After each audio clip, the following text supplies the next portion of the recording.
பாரு அந்த ஒரு சாவை வந்து நீங்க கள்ளச்சாராயன்னு சொல்லிடாதீங்க, பெரிய பிரச்சனை ஆயிடும் உடனே அவர் வைத்த வழியில செத்தாரு. இப்ப என்ன ஆச்சு, அதை நம்பி திருப்பி குடிச்சு செத்துருக்குறாங்க பழைய எல்லாருமே. இவங்களோட சாதனையில ஒன்னா கூட இவரை சேர்த்துக்கலாம்னு நினைக்கிறேன். கனிமொழி அவர்கள் இதற்கு பதில் சொல்லியே ஆக வேண்டும். இவரும் இவங்க அண்ணன் பையன் எல்லாரும் சேர்ந்து தான் இதுக்காக போராடினாங்க. கருப்பு சேலை எல்லாம் கட்டிக்கிட்டு வந்தாங்க, என்னென்னமோ செஞ்சாங்க இவங்க எல்லாரும். இப்போ இந்த கள்ளச்சாராய சாவுக்கு அவர் வந்து என்ன பதில் சொல்ல போறாங்க? கோவன் நினைக்கிறேன், கோவன் ஒருத்தர் இருக்காரு, பியூஷ் மனோஜ் இருக்காரு, நிறைய சமூக ஆர்வலர்கள்னு ஒரு கூட்டமே இருக்கு. நடிகர்கள் விஜய் போறாரான்னு பாக்குறேன், சீமான் போறாரான்னு பாக்குறேன், இல்ல மற்ற நடிகர்கள், அது போக இந்த போதை மருந்து கடத்தல மாட்டினாரே டைரக்டர், அவர் போறாரான்னு பாக்குறோம். இவங்க எல்லாரும் சேர்ந்து தமிழ்நாட்டை குட்டிச்சுவராக்கி கொண்டிருக்கிறார்கள். இப்ப திருமாவளவனுக்கு எது முக்கியம்னா, பசுமாட்டை கொண்டு சாப்பிட்றது தான் முக்கியம். அதை வந்து சாப்பிட்டு அதை தட்டில் வச்சு அதை வெளியில் காமிச்சா அது வந்து பெரிய விஷயம், அது புரட்சி பண்ணுறது. அது காங்கிரஸ் வந்து அவங்களுக்கு இதை பற்றி கவலையே கிடையாது. அவர்களுக்கு தேவை இன்னும் ராகுல் காந்தி அங்கே வரல, தமிழ்நாட்டில் எவன் சத்தா அவங்களுக்கு என்ன கேட்டிங்கன்னா அந்த தொகுதி எம்எல்ஏ ரிசைன் பண்ணும். அதிகாரிகள் பலிகடா ஆக்கப்படுகிறார்களே, அப்படி தான் இதை பார்க்க முடியும். அந்த பஞ்சாயத்து தலைவரிலிருந்து எல்லாரும் தான் பொறுப்பேற்க வேண்டும். ஏன்னா எல்லாருக்கும் கண்டிப்பாக காசு போயிருக்கும். என்ன பண்ணியிருக்காங்க, எப்பயும் நடக்கிற மாதிரி அதிகாரிகளே பலி கொடுத்திருக்கிறார்கள். இது அரசின் மெத்தனம், காவல்துறையின் மெத்தனம். அரசு கண்டிப்பாக இதற்கு பொறுப்பேற்றே ஆக வேண்டும் என்பதுதான் என்னுடைய நிலைப்பாடு.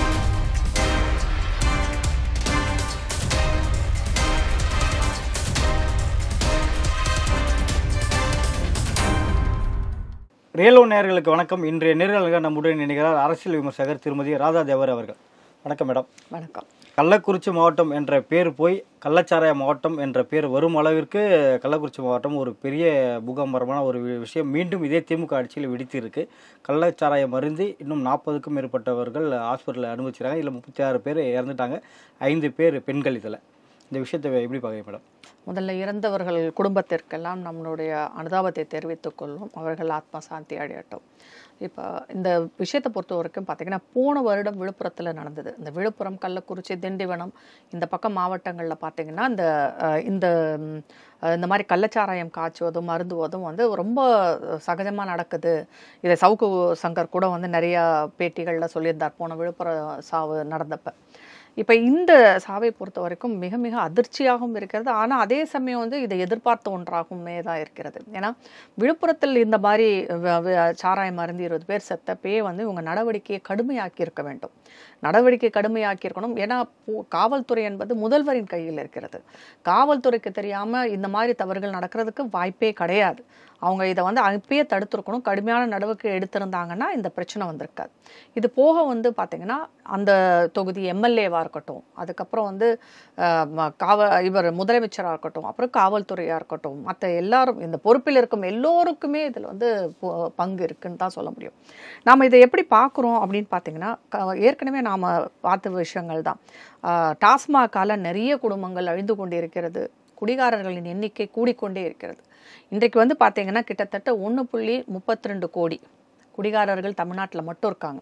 இதில் 50% வந்து டெய்லி ஒரு வேலையாவது குடிச்சிருவாங்க. மற்றவங்கெல்லாம் வந்து 3 வேலையும் குடிக்கிறவங்க தான். இதில் வந்து இன்னொன்று வந்து இப்போ ட்ரங்க் அண்ட் ட்ரைவ் குடித்து விட்டு சாவரில் வந்து நம்ம 3வது இடத்துல இருக்கிறோம்.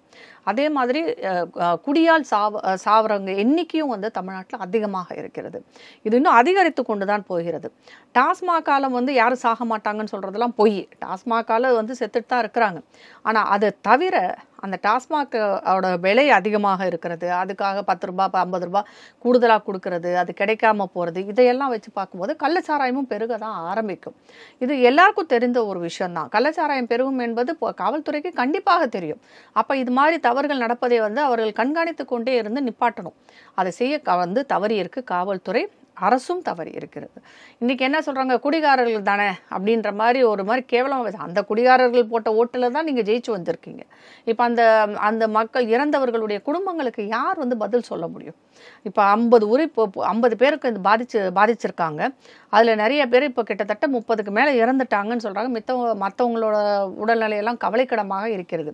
இப்போ கள்ளக்குறிச்சியில் மட்டும்தான் நடக்குதா அப்படின்னு பார்த்தீங்கன்னா, கள்ளக்குறிச்சியில் மட்டும் கிடையாது. இது நிறைய இடங்களில் தமிழ்நாட்டில் இன்னமும் கள்ளச்சாராயம் போய்கொண்டு தான் இருக்கிறது. அதை அவர்கள் தான் வந்து கண்டுபிடித்து நடவடிக்கை எடுக்கணும். இல்லாட்டி இன்னைக்கு கள்ளக்குறிச்சினா நாளைக்கு இன்னொரு ஊரில், தருமபுரியில் நடக்கலாம், வேறு எந்த ஊரில் வேணாலும் நடக்கலாம். அதனால் அரசின் மெத்தனமும் அவர்களுக்கு வந்து இப்போ என்னென்னா, கொஞ்ச நாளைக்கு முன்னாடி 2 நாள் கொண்டாட்டத்தில் இருந்தாங்க போய். ஏன்னா திராவிட மாடல் அரசு நாங்கள் பெரிய லெவலில் சாதிச்சிட்டோன்னு. 2வது நாளே பாருங்கள் என்ன பிரச்சனை இருக்குன்னு. தமிழ்நாட்டில் இருக்கும் பிரச்சனைகளை வந்து இவங்க கவனிக்கவே மாட்டேன்றாங்க. சும்மா ஊடகங்கள்லேயும் எல்லாத்துலேயும் வந்து ஏதோ இங்கே பாலாரும் தேனாரும் ஓடுற மாதிரி பேசி இவங்களாம் வந்து ஒரு எல்லாருக்கிட்டையும் ஷோ காமிச்சிட்ருக்காங்க. உண்மையில் இங்கே சாராய ஆறு தான் ஓடிட்டுருக்கு. மக்கள் செத்து கொண்டிருக்கிறார்கள். இதை பற்றி அவர்களுக்கு கவலையே இல்லை. அவங்களே அவங்கள பாராட்டிக்கிட்டு ஒரு பாராட்டு விழாவை நடத்திக்கிறதும் மக்களை ஏமாத்துவதும் நாங்கள் வந்து பெரிய அளவில் இந்த அரசு சாதிச்சிருக்குன்னு சொல்கிறது எல்லாமே ஏமாத்து வேலை, பம்மாத்து வேலை. அதுக்கு ஒரு பெரிய உதாரணம் இது. ஆனால் இப்படி ஒரு உதாரணத்தை காண்பித்து இந்த மாடல் அரசின் அவலத்தை வந்து நாம் தோலுரிக்க வேண்டியது இருக்கிறது என்பதை நினைக்கும் போதுதான் கவலையாக இருக்கிறது.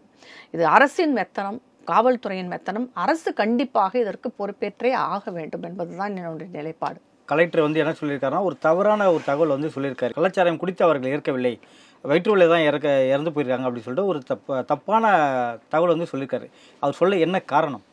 கண்டிப்பாக வந்து கள்ளச்சாராயத்தினால குடிச்சாருன்னு ஒத்துக்க மாட்டாங்க முதல்ல எடுத்த உடனே. அது ஒரு சாவாக இருக்கும்போது அவர் ஈஸியாக அதை வந்து மடைமாத்திடுறாரு.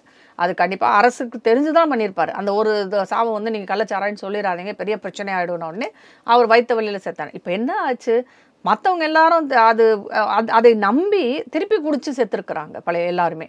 இதுதான் வந்து நம்மளுடைய தமிழ்நாட்டை வந்து ஏதோ எங்கேயோ கொண்டு போய் சொர்க்கத்தில் கொண்டு போய் நிப்பாட்டின மாதிரி பேசுனாங்க இதே திராவிட முன்னேற்ற கழகம். இன்றைக்கு அது வெட்ட வெளிச்சமாக தெரியுதே. இன்னொன்று பார்த்தீங்கன்னா, போன அரசு எடப்பாடி அவர்களின் அரசில் கூட வந்து பார்த்தீங்கன்னா 2016, 19 ஒரு கள்ளச்சாராய சாவு கூட கிடையாது. 2020 ஒரு இந்த சாராய சாவு நடந்தது. ஒரு 20 பேரும் என்னமோ இறந்தாங்க. ஆனால் 23 இவங்க அரசு வந்ததுக்கப்புறம் வருடம் இந்த சாவு நடந்து கொண்டே இருக்கிறது. இது நம்ம வந்து கள்ளச்சாராயத்தால் இறந்தவர்கள் ஒரு பக்கம் இருந்தால், இந்த ஆல்கஹாலிசம் சாராயத்தால் இல்லை டாஸ்மாக்கால் இறந்தவர்கள் எண்ணிக்கையும் ஒரு பக்கம் கூடிக்கொண்டே தானே போகுது. அப்படி இதெல்லாம் வந்து பார்த்துட்டு இவங்க எப்படி சும்மா இருக்காங்க, இவங்க எப்படி இதை வந்து இவங்களோட சாதனையில் ஒன்றா கூட இதை சேர்த்துக்கலாம்னு நினைக்கிறேன். இப்போ இறந்தவர்கள் எண்ணிக்கை 30க்கு மேலே போயிட்டுருக்கு. போன தடவை 20 மொத்தமாக சேர்த்து போய் 50-60 தாண்டிடுச்சு. இன்னும் 2 வருடம் இவர்களோட நம்ம கழிக்க வேண்டி இருக்கிறது. இன்னும் 2 வருடங்களில் எத்தனை கள்ளச்சாராய இறப்புகள் நடக்க போகுது என்பது நமக்கு தெரியவில்லை.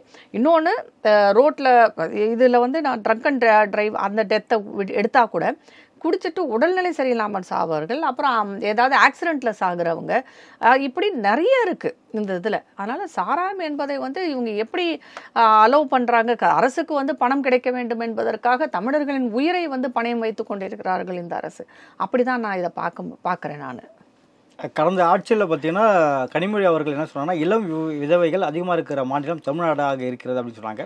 அதே திமுகவினர் அங்கங்கே டாஸ்மாக்குள்ளே நிறைய இடத்துல மூடணும், இல்லை முழுமையாக மதுவில் கொண்டு வரணும்னு சொல்லிட்டு அவங்களே வீட்டு வெளியில் வந்து கருப்பு கொடி வந்து போடுறாங்க. ஆனால் அவர்கள் ஆட்சியில் இப்படி தொடர்ந்து மரணம், இது எப்படி பார்க்குறீங்க?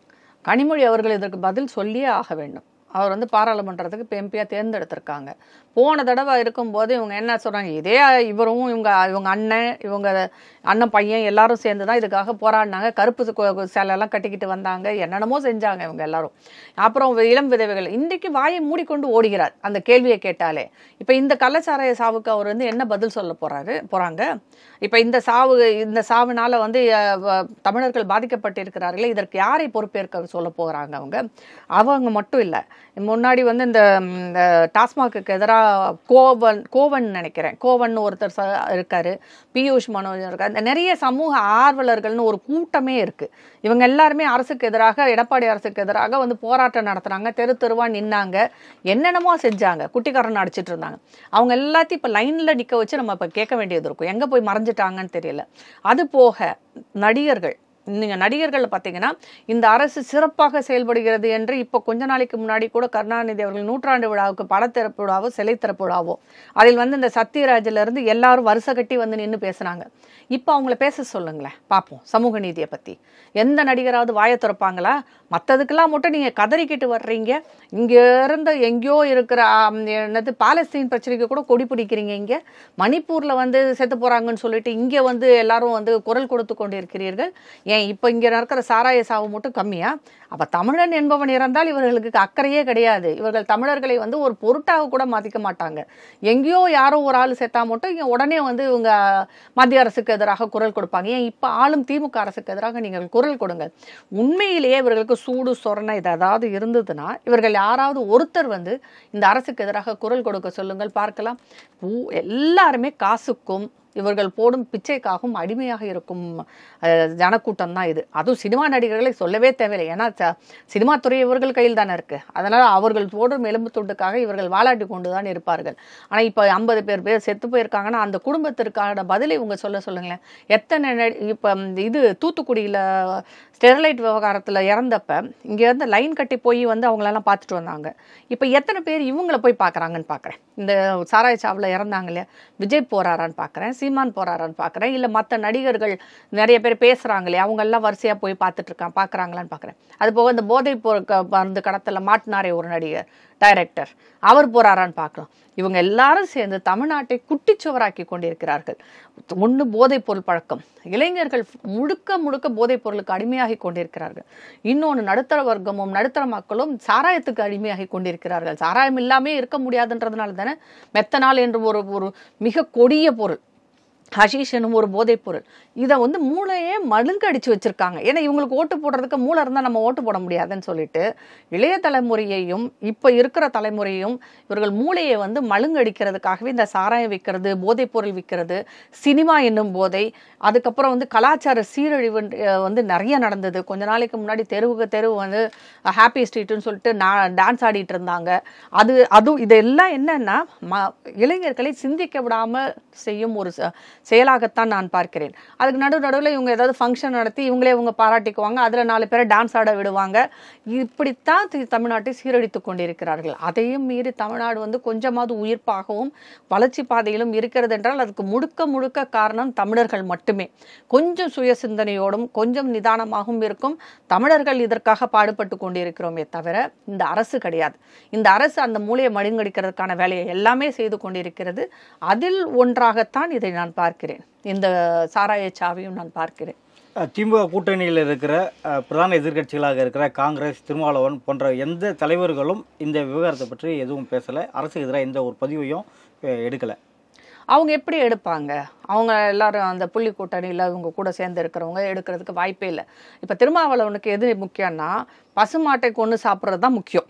அதை வந்து சாப்பிட்டு அதை தட்டில் வச்சு அதை வெளியில் காமிச்சா அது வந்து பெரிய விஷயம். அது புரட்சி பண்ணுறது. நம்ம பக்ரீத் வந்துட்டு போனதுலேருந்து என்னன்னா எல்லாரும் பிரியாணியை சாப்பிட்றோம், நாங்கள் ஆட்டு பிரியாணி சாப்பிட்றோம், மாட்டு பிரியாணி சாப்பிட்றோன்னு ஏதோ பிரியாணியை சாப்பிட்டு தட்டில் வச்சு அதில் வந்து சமூக நல்லிணக்கத்தை பேணி கொண்டு இருக்கிறார்கள் இவர்கள் எல்லாரும்.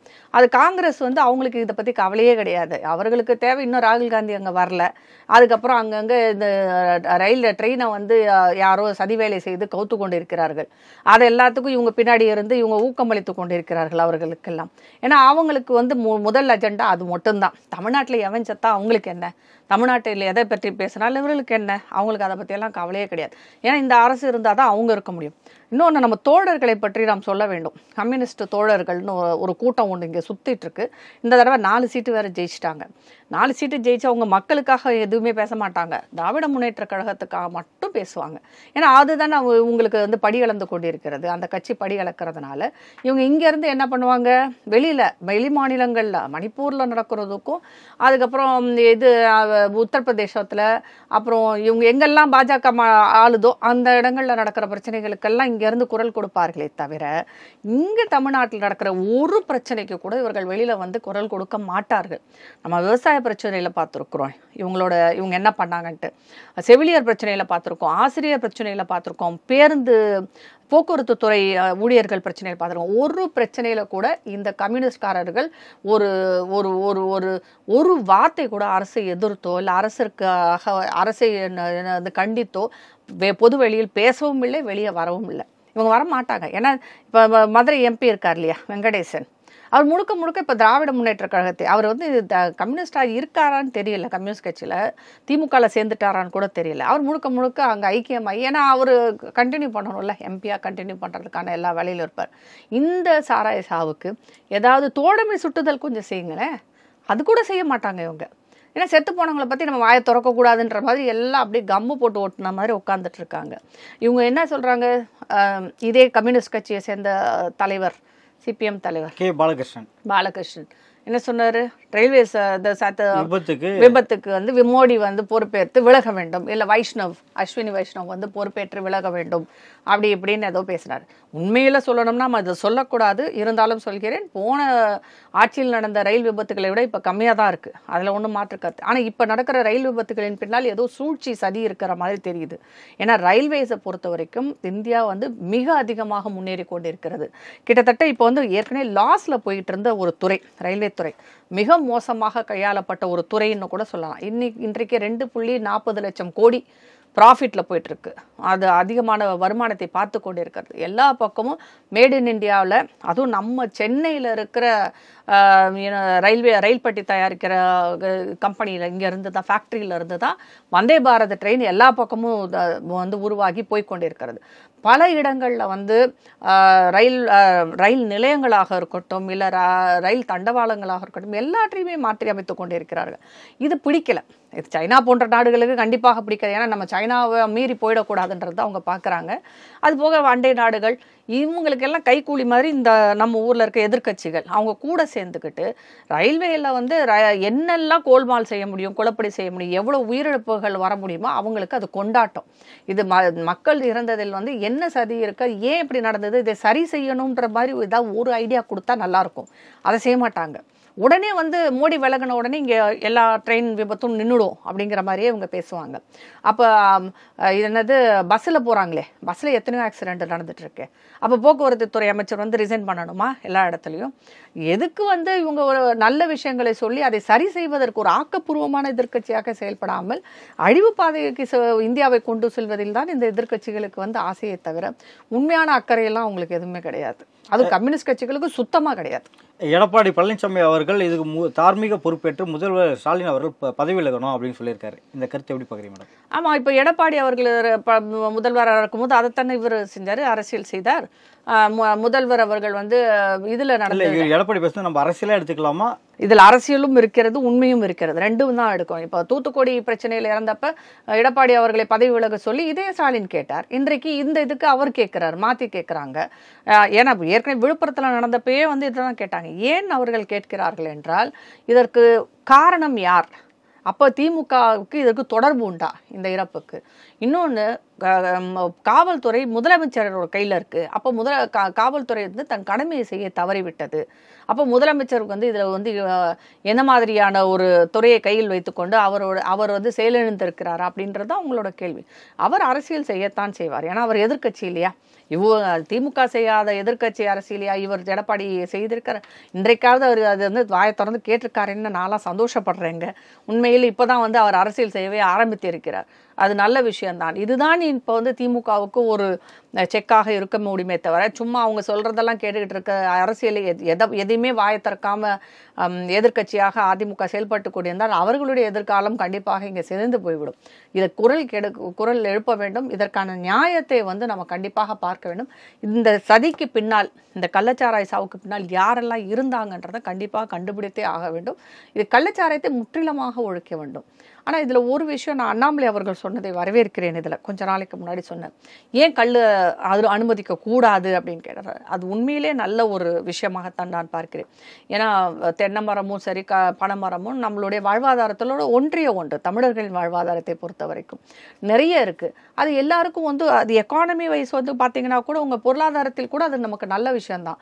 ஒரு குடும்பமே வந்து ஒரு மரத்தை வைத்து வாழ முடியும். அப்படி ஒரு நல்ல விஷயம்தான். இன்னொன்று, குடிக்கிறவங்களை நிப்பாட்ட முடியாது. ஆனால் அட்லீஸ்ட் நம்ம ஒரு நல்ல ஒரு விதத்திலாவது கொடுக்கலாமே. ஒரு கல்லை கொடுத்தாலாவது இந்த மாதிரி ஒரு சாவை அவங்க சந்திக்க வேண்டிய அவசியம் இருக்காது இல்லையா? இதெல்லாம் பார்த்து ஏன் வந்து இவங்க வந்து கல் இறக்குவதற்கும் கல்லுக்கும் வந்து அனுமதி கொடுக்க மாட்டேங்கிறாங்கன்றது எனக்கு புரியவே இல்லை. டாஸ்மாகோட வருமானம் சரிஞ்சிரும்னு பார்க்குறாங்க. அப்போ இவங்களுக்கு தேவை வருமானம்.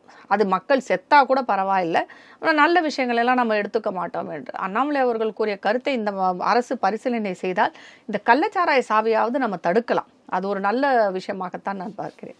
இந்த கள்ளச்சாவுக்கு பிறகு கலெக்டர் எஸ்பி வந்து மாற்றப்பட்டிருக்காங்க. இந்த நடவடிக்கை போதுமானதா? போதுமானது இல்லை. ஆனால் இது முதல் கட்ட நடவடிக்கையாக கூட நம்ம பார்க்கலாம். ஏன்னா அந்த மாவட்டத்தை பொறுத்த வரைக்கும் அதை பார்த்துக்கொள்ளும் கலெக்டர் தான், அது எல்லா ரெஸ்பான்சிபிலிட்டியும் இருக்குது. அவரை மாற்றிருக்காங்க, போலீஸ்காரவங்கள சஸ்பெண்ட் பண்ணியிருக்கிறாங்க. அது மட்டும் போதுமா? அப்போ அந்த மாவட்ட எம்எல்ஏ யார்? அங்கே இருக்க எம்எல்ஏ, அந்த தொகுதி எம்எல்ஏவை நம்ம பார்க்கணும்ல, அவரும் தானே இதுக்கு பொறுப்பு. அப்போ அரசியல்வாதிகளுக்கு மட்டும் எந்த பொறுப்புமே இல்லையா?